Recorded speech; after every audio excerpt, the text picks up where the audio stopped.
Sesi soal jawab bersama Ustaz Abdul Somad. 1. Sekarang ekonomi agak kurang baik. Mohon Ustaz kongsikan amalan yang membuka pintu rezeki dan juga berkongsi perkara-perkara yang menutup pintu rezeki. Oh, dia cerita pintu lah. Pintu ada buka, ada tutup. Datanglah seorang yang dililit utang. Ya Rasulullah, aku ni susah, dililit utang. Apa doa yang aku baca? Kata Nabi, minta perlindungan daripada 8. Allahumma inni a'udzubika minal hammi wal hazan wal ajzi wal kasal wal jubni wal bukhl wa dhala'id daini wa ghalabatir rijal. Minta daripada 8. Allahumma inni a'udzubika minal hammi, selamatkan aku daripada susah hati, wal hazan, segala kesulitan dan kesulitan. Allahumma inni a'udzubika minal hammi wal hazan wal ajzi, lemah, wal kasal, malas, wal jubni, takut, wal bukhl, pelit, wa dhala'id daini, dililit utang, wa ghalabatir rijal, dikuasai orang lain. Bila kita dah dililit utang, maka kita dikuasai orang lain, maka kita minta yang 8. Tapi jangan cuma baca doa saja, fahami maknanya. Ustaz, saya dah baca doa ni sebulan, kenapa hutang tak juga terbayar? Awak baca saja, ya, tak kerja. Orang yang berusaha tapi tidak berdoa sombong. Bekerja pagi petang siang malam, tak ada mau berdoa, sombong. Orang yang hanya berdoa tak mau bekerja, pesong. Oleh sebab itu dua-dua mesti kita buat. Tapi kan rezeki sudah dijamin Allah. Betul, ini rezeki dijamin Allah. Ini rezeki saya, air untuk saya, ditakdirkan untuk saya, memang sudah dijamin oleh Allah SWT. Garanti ini punya Abdul Somad, tertulis di Lauhul Mahfuz, Abdul Somad. Tapi bila tak ada usaha, nak buka tutup, nak masukkan dalam, boleh ke tengok aja masuk ke mulut? Mesti ada usaha. Oleh sebab itu maka banyak-banyak beribadah. Falyabudu rabb hadzal bait. Banyak-banyak engkau beribadah, menyembah Allah. Kalau ibadah kau lakukan, Allah akan beri engkau doa. Apa dia? At'amahum min ju'. Bila engkau lapar, dia bagi makan. Wa amanahum min khauf. Bila engkau takut, dia beri engkau rasa aman. Kita kan dunia ni cuma 2 saja. Lapar, takut. Lapar, takut. Bila dah kenyang, takut pun hilang. Takut anak tak sekolah, takut bila nanti lepas dia tak kerja, takut nanti kerja dia tak kaya, takut. Hidup ini yang penting cukup saja. Cukup beli kereta, cukup beli rumah, cukup nikah, cukup punya anak, cukup nikah sekali lagi. Cukup. Maksudnya bini dia yang pertama meninggal dunia, jangan nak marah saja. Wa amanahum min khauf, aman daripada segala takut. Tapi syarat dia apa? Falyabudu, banyak-banyak beribadah. Susahkah bagi Allah Subhanahu wa taala untuk mengeluarkan air dari tanah yang kering, batu? Tapi kalau Allah berkehendak, bukan dari tumit engkau air itu keluar, wahai Hajar.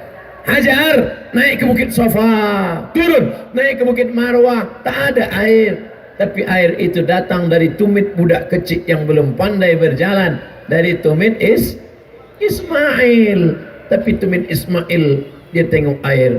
Apa kata Hajar? Zamzami. Berkumpullah air. Berkumpul. Air itu berkumpul 3.800 tahun.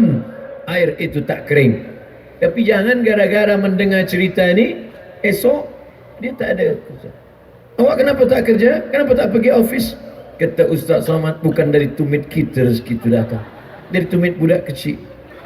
Betul, dari tumit budak kecil. Tapi tumit yang besar ini melangkah dulu ke Safa, melangkah dulu ke Marwah, pergi ke Safa, pergi ke Marwah, dah tak ada baru.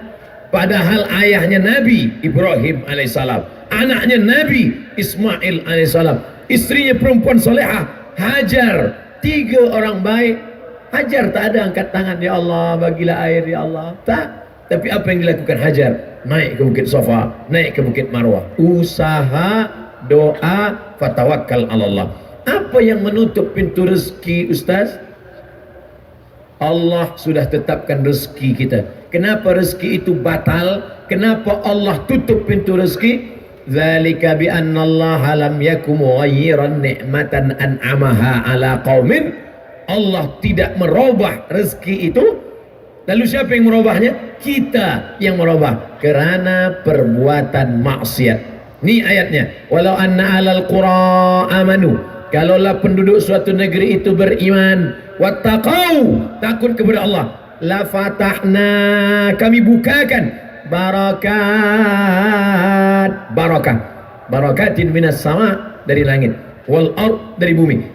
Walakin kazzabu, manakala mereka dustakan ayat kami, manakala mereka sunyikan masjid kami, manakala mereka biarkan anak-anak yatim kami, akhadnahum, kami cabut. Kenapa Allah cabut barakah?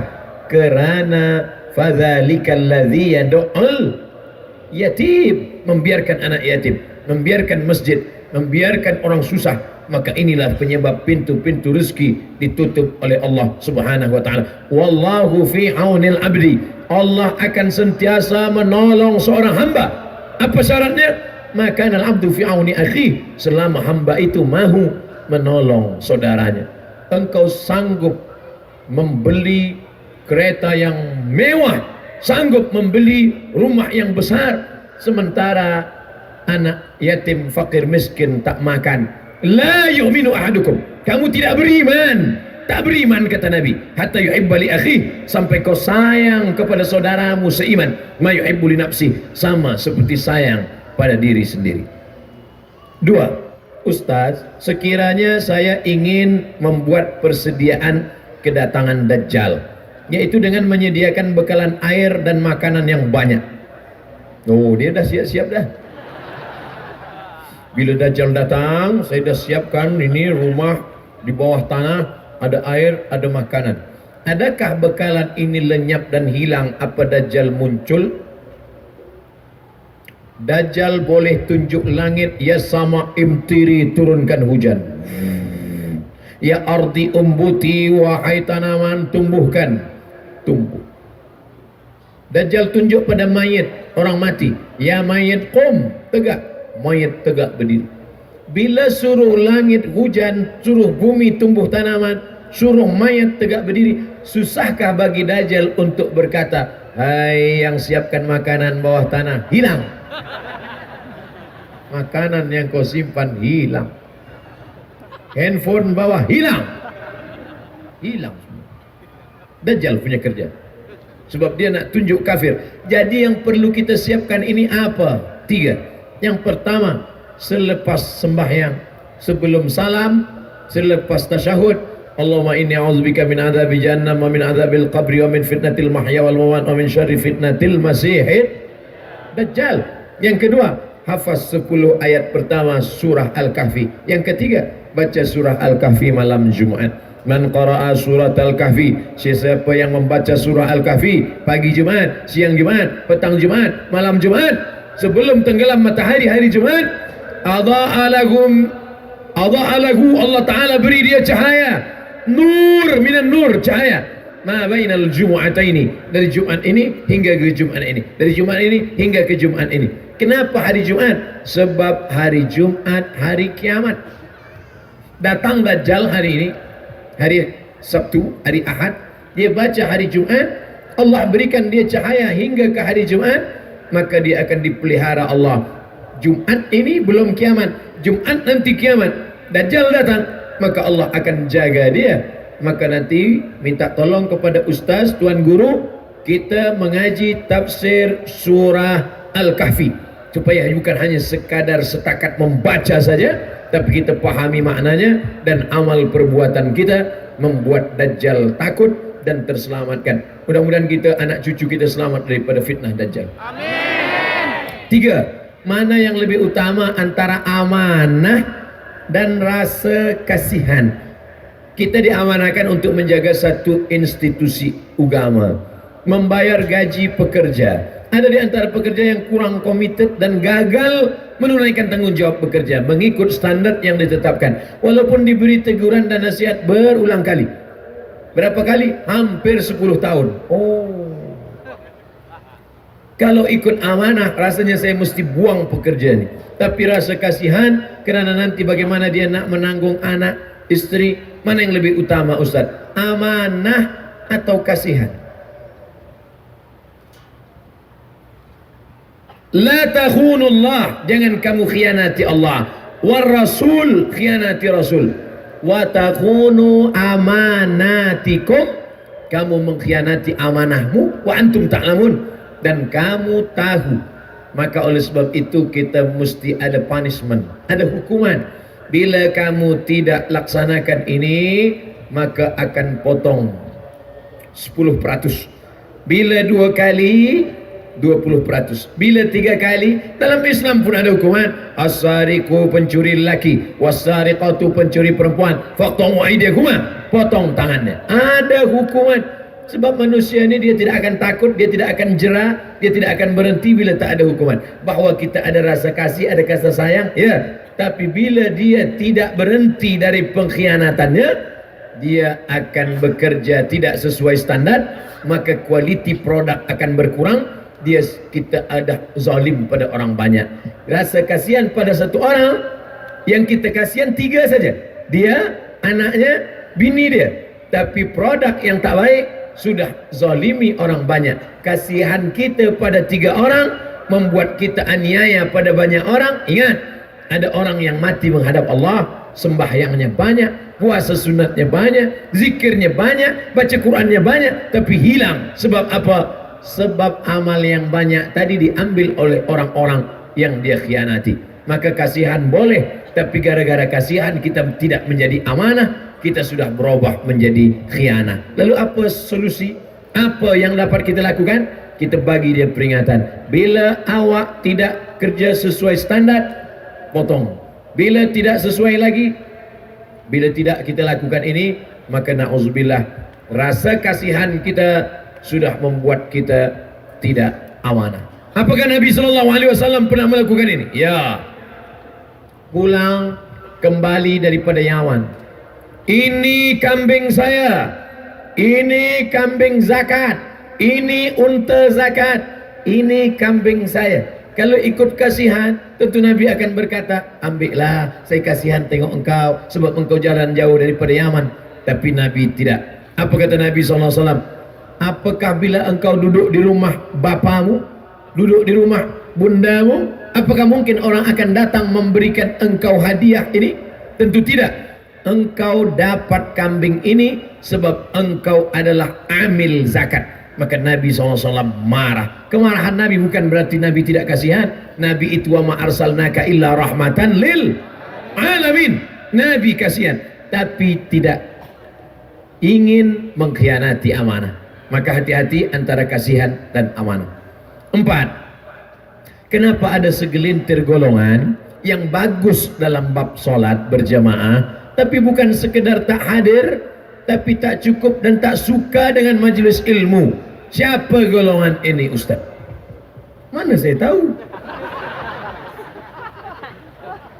Ada orang bagus dalam solat berjamaah, dia datang solat jamaah, lepas itu dia balik ke rumah. Isyak dia datang lagi, lepas itu balik ke rumah. Bila ada orang mengaji, dia cakap, apalah mengaji-mengaji ni, cukup dengan solat jamaah. Kita mesti tanya, bila ada orang tak suka mengaji, yang salah tu bukan dia, tapi kita. Kenapa kita tak ajak dia? Kita tanya dia, Tuan Haji, kenapa tak nak mengaji? Tak ada perlu mengaji. Awak belum lahir, saya dah sembahyang. Cuba saya dengar